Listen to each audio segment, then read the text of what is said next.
Y quiero iniciar con una pregunta, y es: ¿cómo le podemos decir a alguien que puede superar el sufrimiento? ¿Cómo le podemos decir a alguien: tú puedes superar el sufrimiento? ¿Cómo puedes decirle tú a alguien: tú puedes superar el sufrimiento? A aquel niño que cuando tenía 5 meses de edad, por cuestiones de que sus padres estaban tomando, se les cayó en una discusión y el niño quedó con un trauma craneoencefálico, con una leucoencefalopatía, que así se llama la discapacidad del niño. Y el niño no puede ver, no puede caminar, no puede hablar. ¿Cómo le podemos decir a los padres de este niño que es posible superar el sufrimiento? ¿Cómo? ¿Cómo le podemos decir a una familia que por decisiones de la vida de este chico, siendo un joven de 23 años, último semestre de universidad, a punto de graduarse de diseño gráfico, y por decisiones de la vida decidió tomar muchas pastas, y el chico quedó con una discapacidad cognitiva, parálisis de medio lado de su cuerpo, incapacidad de hablar? ¿Cómo le decimos a estas familias que es posible superar el sufrimiento? ¿Cómo podemos superar el sufrimiento? Yo hoy quiero decirles que el sufrimiento lo podemos superar. Podemos superar el sufrimiento. Y el sufrimiento lo vemos en la palabra. Y aún hay una historia bíblica muy hermosa que está en la palabra del Señor. Y está en el segundo libro de Samuel. Quiero que vaya conmigo al segundo libro de Samuel, desde el versículo 1. Yo me voy a permitir leerlo en la Reina Valera, pero si usted lo tiene en la NBI, tranquilo, en la versión que usted lo tenga, yo lo voy a leer en la Reina Valera. Y dice la palabra del Señor, en el nombre del Padre, del Hijo y del Espíritu Santo. Dijo David: ¿ha quedado alguno de la casa de Saúl a quien yo haga misericordia por amor de Jonatán? Y había un siervo de la casa de Saúl que se llamaba Siba, al cual llamaron para que viniese a David. Y el rey le dijo: ¿eres tú Siba? Y él respondió: tu siervo.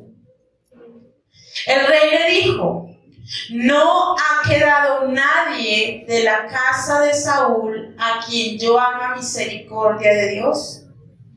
Y Siba respondió al rey: aún ha quedado un hijo de Jonatán, lisiado de los pies. Entonces el rey le preguntó: ¿dónde está? Y Siba respondió al rey: he aquí, está en casa de Maquir, hijo de Amiel, en Lo-debar. Vamos a dejarlo hasta ahí un momento. Padre, bendice tu palabra en esta tarde.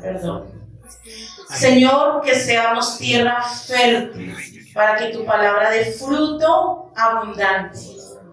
Y úsanos, Señor amado, conforme a tu propósito y tu voluntad. Jonatán, como dice la palabra, Jonatán era nieto de Saúl.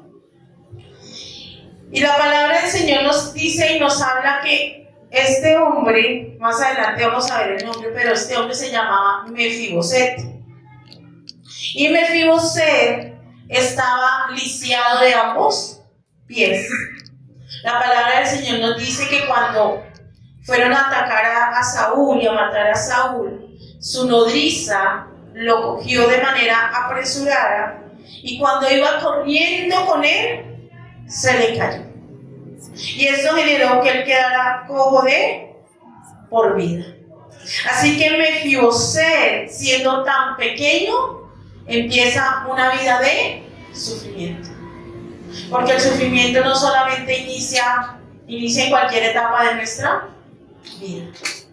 Por eso hay niños que encontramos con una discapacidad desde que nacen. O hay personas adultas que tienen la discapacidad producto de malos hábitos alimenticios, accidentes. Pero habían varias situaciones en este hombre. Y lo primero que vemos es que Mefiboset era huérfano de padre. Pero también al parecer era huérfano de mamá. Porque de la palabra no dice nada acerca de ella. Había quedado lisiado a los 5 años y de él no se dice nada más. Parece ser que había sido llevado a Palestina, donde allá estaba viviendo y vivía a la sombra de un hombre que tenía un negocio en Israel. Eso dice la historia bíblica y la historia de él. ¿Y qué es el sufrimiento? El sufrimiento es un estado, condición de padecimiento, dolor y pena. Ese es el sufrimiento. Sufrimiento es cuando tenemos dolor, cuando tenemos pena. No vergüenza, sino pena del dolor. De algo nos duele. Y tenemos que reconocer 4 tipos de sufrimiento. Yo quiero que te entiendas que existen 4 tipos de sufrimiento. Y el primer sufrimiento es el sufrimiento físico. Y el sufrimiento físico puede ser un dolor, un malestar en el cuerpo, un malestar corporal, un problema de salud mental, un problema cognitivo. Eso es un dolor, un sufrimiento físico. Cualquiera de nosotros puede pasar por un dolor, un sufrimiento físico en algún momento del día, de la semana. ¿A cuántos en esta semana de pronto les dolió la cabeza? ¿O a cuántos nomás ya nos duelen las rodillas para subir escaleras? Estamos ya empezando a tener sufrimientos físicos. Y eso trae aflicción. El sufrimiento físico trae aflicción. Pero no solamente existe el sufrimiento físico, también existe el sufrimiento espiritual. ¿Y cuál es el sufrimiento espiritual? Es la consecuencia del pecado y la separación de Dios. Y entonces aquí se abre más la brecha. Porque ¿cuántos afuera están pasando por un sufrimiento espiritual? ¿Cuántas personas afuera están separadas de Dios producto del pecado? Pero hay otro sufrimiento, y es el sufrimiento social. Y el sufrimiento social se produce por la discriminación religiosa, económica y política. Y todos en algún momento de la vida experimentamos estos sufrimientos. Y el otro sufrimiento es el sufrimiento emocional, por las circunstancias de la vida. Cuando se afronta un divorcio, cuando se afronta que los hijos abandonan el hogar, cuando el esposo o la esposa parten a temprana edad del lado, hay un fallecimiento en casa. Todo eso produce un sufrimiento emocional, cuando hay desilusión, cuando hay angustia. Entonces, si uno mira el sufrimiento desde esas 4 etapas, uno dice, no, pues, algún candidato que diga, no, pues yo nunca he sufrido, gracias a Dios. Pienso que en alguna etapa todos hemos sufrido, si no de los 4, de alguno. Y a veces sufrimos más de uno que de otro. Y para Mefiboset, que es nuestro personaje bíblico, su sufrimiento dependió de esas circunstancias, del abandono de los padres, de un dolor físico, pero también un dolor emocional, producto del rechazo. Entonces, ¿qué tenemos que hacer para ayudar a otros? Eso es lo que vamos a responder en esta noche. ¿Qué tenemos que hacer para ayudar a otros a superar el sufrimiento? Y en primer lugar debemos reconocer quién está sufriendo. ¿Quién está sufriendo? El versículo 1 que leíamos dice que el rey David hizo una pregunta. Y la pregunta de David fue: ¿a quién puedo mostrarle misericordia? ¿A quién de la casa de Saúl puedo mostrar misericordia? Porque recordemos que él amaba ¿a quién? A Jonathan. Eran muy buenos amigos. Y David estaba viviendo en su reinado una etapa enmarcada por la paz, la justicia y la equidad. Por eso David dice: ¿a quién? ¿A quién hay que mostrarle misericordia? Y empieza David a llamar a la gente y decirle: venga, ¿será que quedó alguien con vida de la casa de Saúl? ¿Será que en la casa de Saúl hay alguien que se pueda ayudar? Y dice la misma palabra del Señor, que está diciendo que sí había uno, y ya mandan llamar a un hombre llamado Siba. Llamado a este hombre y le dicen: ¿quién? ¿A quién le puede mostrar misericordia? ¿Y qué dice la palabra del Señor? Sí, ha quedado uno. Ha quedado uno. Mira lo que dice el versículo 4. Entonces el rey le preguntó: ¿dónde está? Y Siba respondió al rey: he aquí, está en casa de Maquir, hijo de Amiel, en Lo-debar. ¿Por qué David quería mostrarle misericordia a este hombre? Porque David conocía el corazón de Dios. Y cuando tú y yo conocemos el corazón de Dios, queremos mostrarle misericordia al que está sufriendo. Cuando tú y yo conocemos a Dios y conocemos su corazón, queremos decirle a alguien: mira, Dios puede sacarte de ese sufrimiento. Dios tiene para ti una palabra diferente. Dios tiene para ti vida. Por eso, el conocer a Dios, para los que estamos en este lugar, nos debe llegar a decir: Señor, yo tengo que mostrar misericordia. Yo tengo que mostrar misericordia. ¿Y qué es misericordia? Señor, quiero mostrar los beneficios de conocerte. ¿Cuántos hemos sentido los beneficios del Señor en nuestra vida? ¿Cierto que sí? El Señor nos da beneficios. Todos los días nos da beneficios. Todos los días nos regala vida nueva.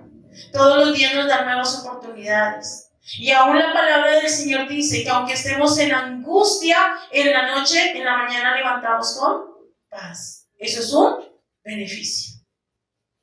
Salmo 134, si no estoy mal, dice: acuerda que nos acordemos de todos los beneficios del Señor.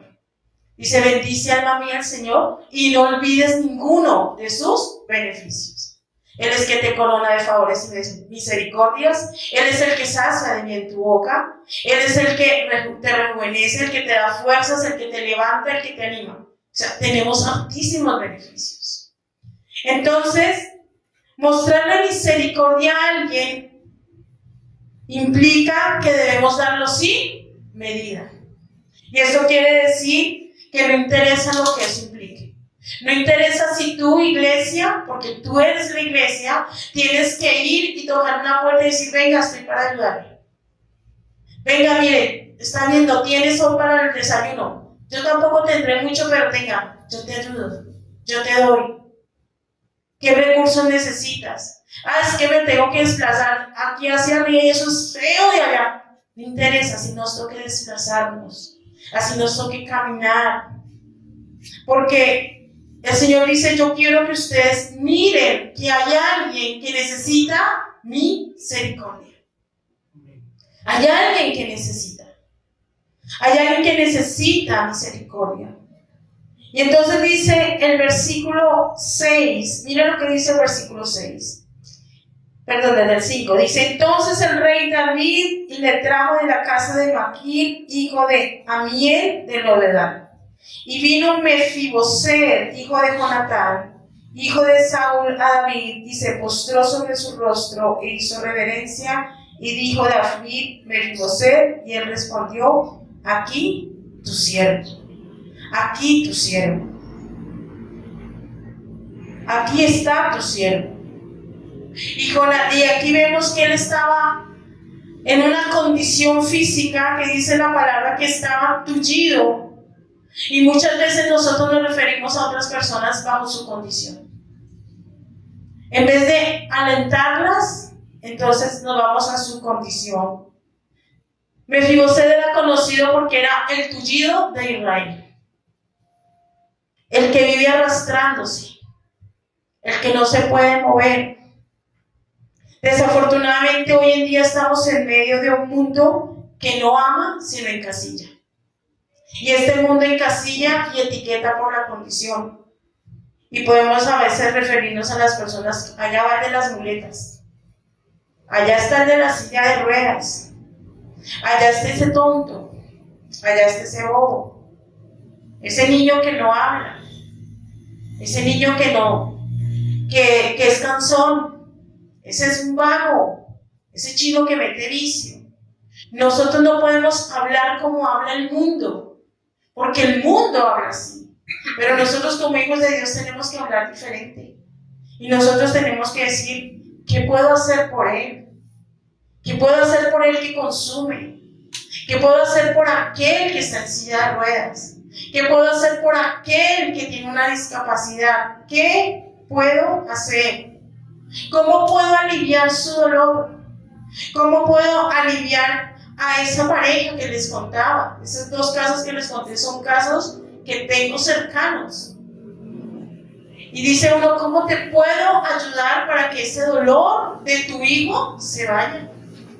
No para que el hijo se levante, si Dios lo tiene lo hará, pero para que ella como mamá, una joven de 27 años con un niño con una discapacidad, hace 5 años, 6 años ya va a cumplir ángel, y uno dice, ¿cómo le hago para que ella entienda que Dios está ahí? Por eso tengo que decir, ¿qué puedo hacer para ayudarte? ¿Qué puedo hacer para que esa pareja que está hablando de divorcio no se separe? Y no le diga, no, sí, eso está bien, sepárese. Mira, aquí está el nombre del abogado.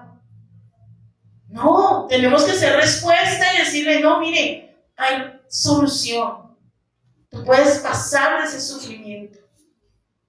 ¿Qué puedo hacer por ese niño que no entiende bien las matemáticas, el español que se le dificulta y que desafortunadamente los padres tienen en su mente que si no sacó el primer puesto es que es un bobo y que no entiende y pueden decir otras expresiones?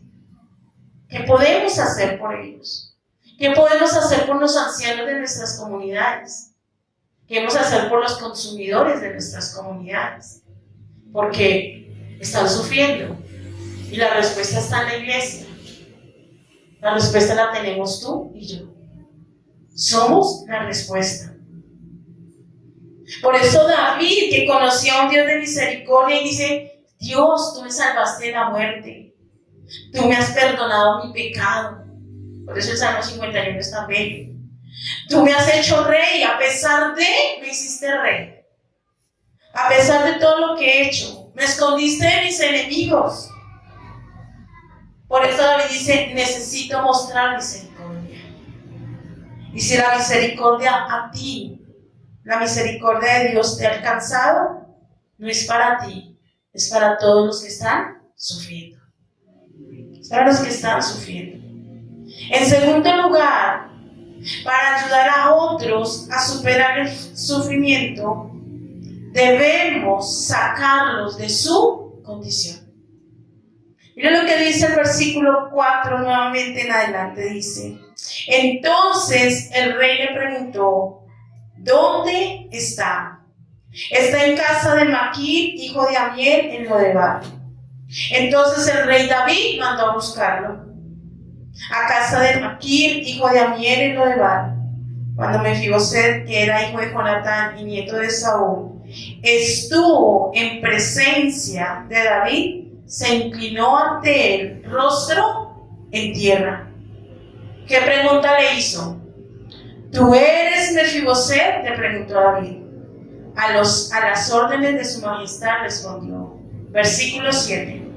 No temas, pues en memoria de tu padre Jonatán he decidido beneficiarte.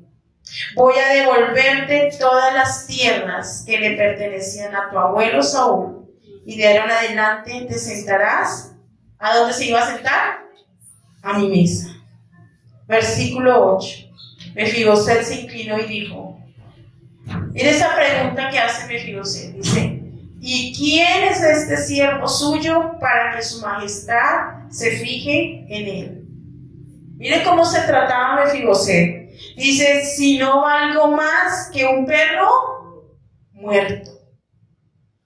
¿Qué sufrimiento vemos de Mefiboset? Un sufrimiento emocional. Un sufrimiento emocional. Porque él mismo se considera un perro muerto.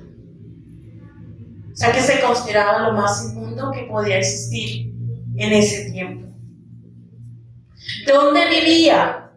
La palabra del Señor dice que vivía en un lugar llamado Lodebar. Y Lodebar se caracteriza por ser un lugar desierto, seco y sin pastos. Eso es Lodebar, un lugar seco, desierto y sin pastos. Y Mefiboset vivía arrastrándose en el suelo todos los días. ¿Desde qué edad? Los 5 años. Desde los 5 años. Vivía en un lugar solitario, en el último rincón de una casa donde nadie lo viera. Bajo un siervo de Saúl llamado Siba, que la misma palabra en 2 Samuel capítulo 19 versículo 26 dice que era una persona mala y una persona engañadora. ¿Se imaginan la vida de este hombre? Aparte de los temores que tenía porque lo vieran, de pronto a que lo maltrataran, a que lo humillaran, al escarnio, con problemas de autoestima, con problemas de que no se amaba a sí mismo. ¿Qué vio David? David vio una oportunidad de restaurarlo. Eso fue lo que vio David. David dijo, yo necesito restaurar a este hombre. Yo necesito devolverle lo que se le había perdido. Devolver lo que es de él. Por eso él dice, no me interesa devolverle las tierras de Saúl, las tierras de Jonatán. Le devuelvo todo porque necesito restaurarlo. Y eso es lo que el Señor hace primeramente con nosotros. Y pienso que el Señor lo hace todo el tiempo. Porque todo el tiempo el Señor nos está restaurando. Restaurándonos. No podemos seguir quedándonos en Lodebar. Tenemos que salir de Lodebar. Y tenemos que ir a sacar a otros de Lodebar. Ir a sacarlos de ese lugar. Sacarlos de su ansiedad, sacar a los jóvenes de su depresión, de sus tristezas, de sus angustias, de sus frustraciones, sacarlos de esos problemas de autoestima. Es impresionante hoy en día como nuestra juventud está inmersa en estos problemas de ansiedad, depresión y baja autoestima. Tengo una chica que esta semana me la hospitalizaron de la iglesia, me la hospitalizaron por problemas de ansiedad. Porque intentó quitarse la vida hace 8 días. Entonces uno dice, ¿cómo hago? ¿Y qué dice el Señor? Lo que pasa es que tienes que restaurar. ¿Y qué restaurar? Sácalo de esa condición. Solo no se puede. Solamente con oración no podemos. Porque a veces decimos, Señor, yo solamente voy a orar y que tú hagas algo. Dice el Señor, es que el algo, ese algo eres tú. Ese algo son tus manos. Ese algo son tus pies. Ese algo son la palabra que te he dado. Ese algo es el discipulado que ya tienes. Ese algo es la formación que llevas. ¿Cuántos años llevas en la vida cristiana? Ese es el algo que el Señor dice, usa ese algo y ve y restaura al que sufre. Tenemos que hacerlo, iglesia. Si nosotros no lo hacemos, ellos van a una eternidad sin Cristo. Es una realidad. Y el mundo nos está diciendo que Cristo viene pronto. Esto es cierto. Cristo viene pronto. Entonces tenemos que decir, Señor, necesito ir. necesito ir. ¿Por qué? Porque el enemigo no quiere. El enemigo no desea que ellos sean libres, pero Cristo sí quiere que sean libres. Cristo sí quiere. Por eso debemos decirle a las personas, mira, yo te ayudo a salir. Ven, te hago un discipulado. Y nosotros como iglesia hemos visto muchos discipulados. Nada más el que estamos viendo ahorita es un discipulado. El de 40 días de compañerismo. Eso es un discipulado. El que vimos en abril, que se llamó Celebremos la Recuperación, gracias, es otro discipulado. Lo que hemos visto los miércoles son discipulados. Así que usted me dice, no, yo no sé cómo, o con toda la amor del mundo le digo, o no se conecta, o no presta atención, o se distrae mucho. Pero sí tenemos cómo hacerlo. ¿Cómo hacerlo?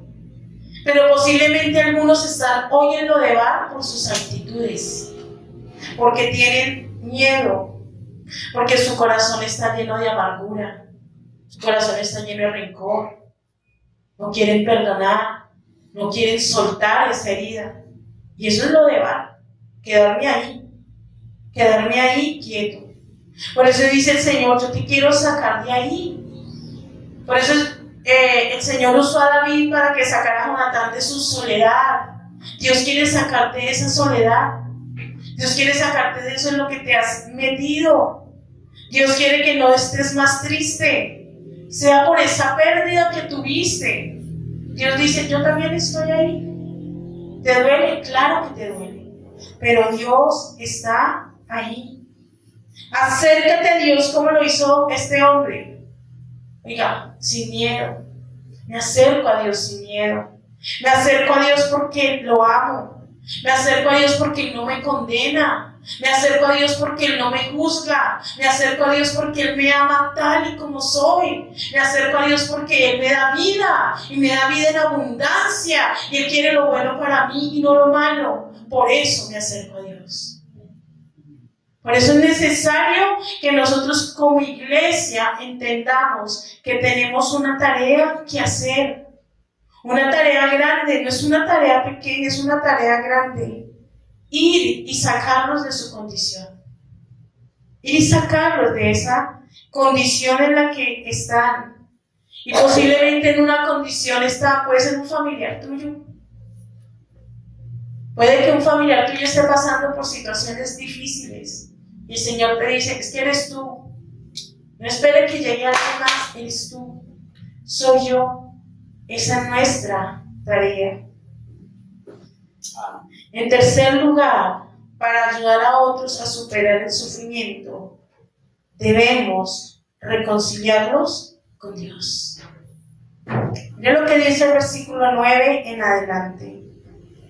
Pero David llamó a Siba, el administrador de Saúl, y le dijo: todo lo que pertenecía a tu amo Saúl y a su familia se lo entrego a su nieto Mefiboset.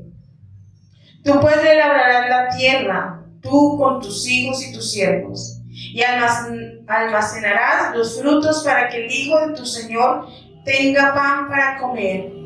Pero Mefiboset, el hijo de tu señor, comerá siempre a mi mesa. Y tenía Siba 15 hijos y 20 siervos. Y respondió Siba al rey: conforme a todo lo que ha mandado mi señor, el rey a su siervo, así lo hará tu siervo.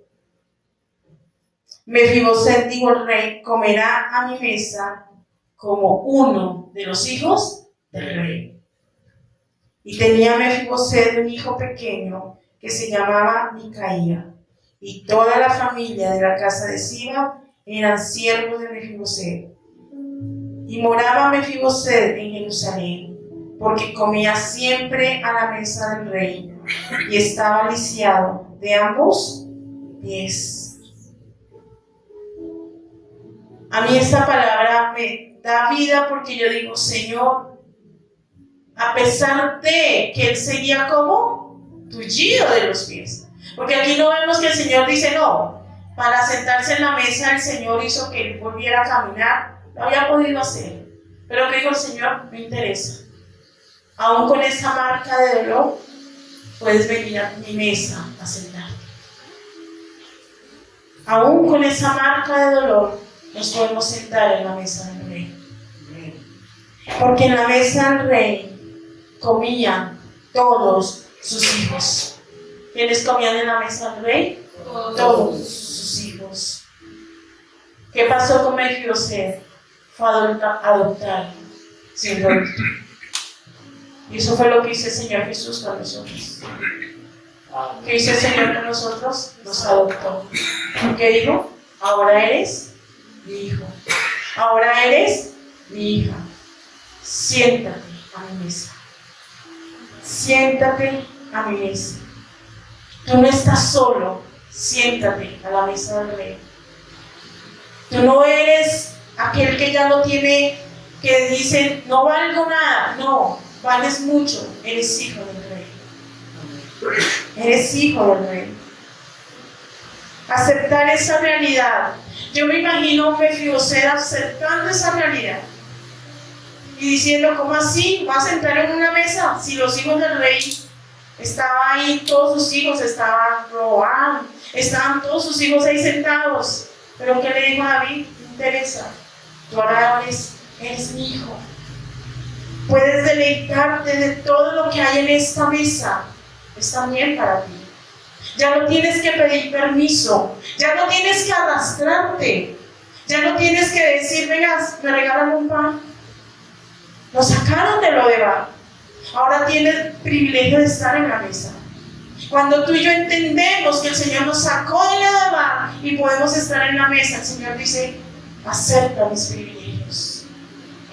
Benefíciate de mi mesa. Benefíciate de mi presencia. Benefíciate de mi Espíritu Santo. Benefíciate de mi palabra. Benefíciate de mi compañía. Eso es lo que dice el Señor. ¿Qué es lo que pasa? Que hemos perdido el amor por la mesa. Hemos perdido el amor por la mesa. Preferimos comer en un cuarto, en la cocina. Bueno, ¿y ya comió? Ah, sí, comí mientras cocinaba, fui comiendo. Ya coman ustedes. La mesa, y hagan memoria, si nuestros comedores en casa no han perdido el valor. Ya como familia no nos reunimos en la mesa.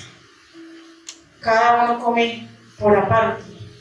Cada uno come ahora diferente. Hemos perdido el valor de la mesa. Mefiboset, sentado en la mesa, tenía el privilegio de comer de todo. Imagínense esa mesa de un rey. Imagínense la mesa del rey. ¿Qué puede haber en una mesa del rey? Ayúdenme. ¿Usted qué pondría en una mesa si usted lo invita y dice, no hay límite? ¿Qué pondría? A ver, cada uno va a poner algo. ¿Qué pondría usted en la mesa del rey? Lechona. Lechona, listo. Otra. ¿Qué más pondría? Frutas. Frutas. ¿Qué más? Postres. Postres. Agüita. Agua. Vino. De lo que usted quiera. Imagínese lo que usted quiera lo puede poner en esa mesa. Y nadie le va a decir, oiga, no coja eso, está contado. ¿Cuántas veces le han dicho, oiga, se acabó el ponqué, no alcanzó para usted? ¿No le ha pasado? ¿Nunca? Bueno, algún día le va a pasar. Que pronto le digan, no, ya no alcanzó. Quedó ese poquito. O quedó la pega. ¿A cuántos les llegó alguna vez a pasar? Usted llegó a comer en la casa y ya no había porque alguien se lo comió. ¿Y qué le tocó a usted? La pega, si había. Y si no, el juguito y ya. Pero en la mesa del rey no. Porque en la mesa del rey hay abundancia. En la mesa del rey hay deleite. Hay deleite. En la mesa del rey hay manjares. Y si tú y yo somos hijos del rey, tenemos que deleitarnos en su mesa. Tenemos que deleitarnos en su mesa. Es poder disfrutar de su presencia todos los días. Dios no se aleja. tú y yo somos los que abandonamos la mesa. Él siempre está ahí.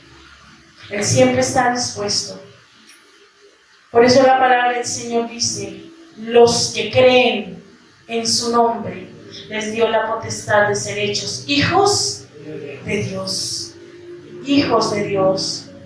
Y aquí no interesa si tú o yo, el que sea, porque aquí uno cumple lo que dice la palabra. Cuando dijeron, Señor, que yo me siente a la derecha y tú a la izquierda, Señor. Y el Señor le dijo, eso no es importante. Lo importante es que tú tengas un lugar en la mesa del Rey. ¿Estás seguro de estar en la mesa del Rey?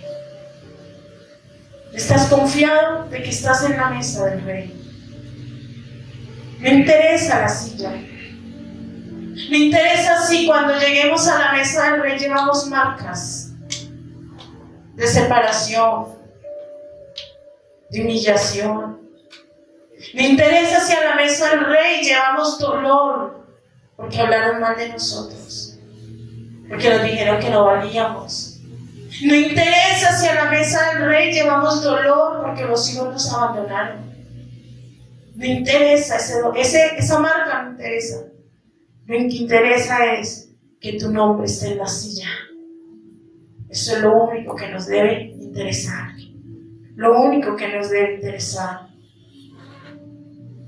Por eso tenemos que decir, Señor, ayúdanos a deleitarnos en tu mesa. A deleitarnos en tu mesa. Pero si tú ya estás en la mesa, entonces siéntate sin afán. Siéntate sin ansiedad. No comas rápido.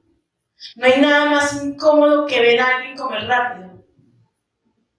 No sé, a ustedes no les pasa. En casas, ¿qué pasa? Que le sirven el plato a alguien y cuando la mamá viene con el almuerzo dice, yo ya acabé. Pero ¿a qué hora se acabó? O sea, ni 5 ni 10 minutos se gastan ahora en el comedor los chinos. Es verdad que es cierto. Ellos ya no se gastan tanto tiempo en el comedor porque la tecnología los tiene acelerados. La culpa es de nosotros. Y si usted no le da este aparato, él aprende a comer en el tiempo que es, por ahí 20 minutos, media hora. Por eso debemos pasar a la mesa sin preocupaciones, sin ansiedades. Por eso, como misionera de las Asambleas de Dios de Colombia y misionera de la Gran Comisión de Colombia, por eso este proyecto se llama Proyecto Mefiboset, que se dice Restaurando África a la mesa del Rey. Por eso en mi corazón está irme para África el otro año. Por eso en mi corazón está salir para Mali, un lugar lejano de acá, aproximadamente 18 a 20 horas de vuelo. ¿Y sabes por qué? Porque el 35% de los niños en África tienen discapacidad. En Mali, un 10%. Por eso hay una urgencia, que ellos también conozcan al Rey. Que ellos conozcan al Rey. Y el Rey es el único que los va a restaurar. El Rey es el único que los va a dignificar. El Rey es el único que los va a amar.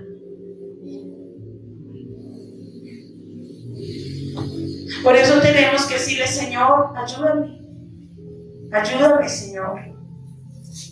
Que esta semana, que este fin de año tú puedas decir, oiga, voy a restaurar. Me voy a acercar a alguien. No importa quién sea. Que en esta semana tú le digas, Señor, ¿a quién me le acerco? Así sea aquí caminando. Puede ser un anciano. No sabemos si es su último día de vida. Nosotros estamos cerca del comedor comunitario donde estamos, que es en la iglesia, en el Amparo. Yo sé que usted ha escuchado muchas noticias del Amparo, ahí estamos nosotros. Pero estamos vivos, estamos bien. Y esta semana llegaba yo al comedor, estábamos ahí. Cuando cerraron el comedor, llegó ambulancia y todo. Un abuelo murió en pleno comedor. Y uno queda la pregunta, Señor, ¿te conocía? ¿Vivía solo? Entonces ahí donde uno dice, Señor, ¿qué estamos haciendo?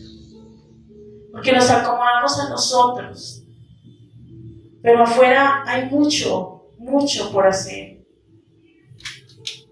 ¿Por qué este proyecto se llama así? ¿Y por qué este proyecto? Yo soy terapeuta ocupacional de profesión, ejerciendo por más de 28 años, con niños en discapacidad toda la vida. Y el Señor me dio un amor grande por ellos. Cuando el Señor me dio este proyecto, le dije, Señor, pues vámonos juntos. Porque los niños en Mali, así como sucede en las etnias de Colombia, cuando nace un niño especial, lo botan a la calle. En las etnias colombianas los botan a los ríos. Por eso usted no ve niños especiales en las comunidades indígenas. No porque no nazcan, porque ellos los matan. Lo mismo sucede en África. Pero lo mismo sucede cuando nosotros los ignoramos. Lo mismo sucede cuando nosotros no permitimos que ellos conozcan de Jesús. Lo mismo sucede cuando nosotros no hacemos la posibilidad y la manera que el que tiene una discapacidad conozca de Jesús. Por eso el Señor está diciendo, hay algo que hacer. Hay mucho por hacer. Mucho por hacer. Hay muchos que quieren sacar de lo de mal. Por eso es que los grupos son tan importantes. Si Dios te pone un grupo especial, hazlo. Si Dios te pone a hacer un grupo de viudas, hazlo. Si Dios te pone a hacer un grupo para niños de determinada discapacidad, hazlo. ¿Por qué? Porque ellos necesitan ser restaurados. Dios necesita que llevemos a muchos a su mesa. A su mesa. Que llevemos mucho a la mesa. Porque para restaurar al que sufre, sentarlos a la mesa del Rey, es lo que con frecuencia debemos hacer. ¿Cuántos hay en la mesa por tu causa? ¿Cuántos hay en la mesa porque tú les hablaste? ¿Cuántos hay en la mesa porque tú fuiste y los sacaste? Hablaba del ciclo de padres espirituales. Ya lo identificaste. ¿Cuál es la tarea? Sacarlos del lo de abajo y traerlos y sentarlos a la mesa. Sentarlos a la mesa. Que el Señor nos ayude. Que el Señor nos ayude. Y nomás le dejo que ore por mí. Ahorita la hermana Patricia a la salida les va a dar. No lo bote, métanlo en la Biblia. Créame que es útil. Y ore para que el Señor abra puertas de tiempo de gira en las iglesias. Vamos a empezar a hacer gira nacional por todas las iglesias de Asambleas de Dios. Y Dios que haga su obra. Que podamos salir prontamente para África. Porque necesitan sentarse a la mesa del Rey. Cierra tus ojos ahí donde estás y habla con Dios. Y posiblemente tengas que decirle, Señor, restáurame primero a mí.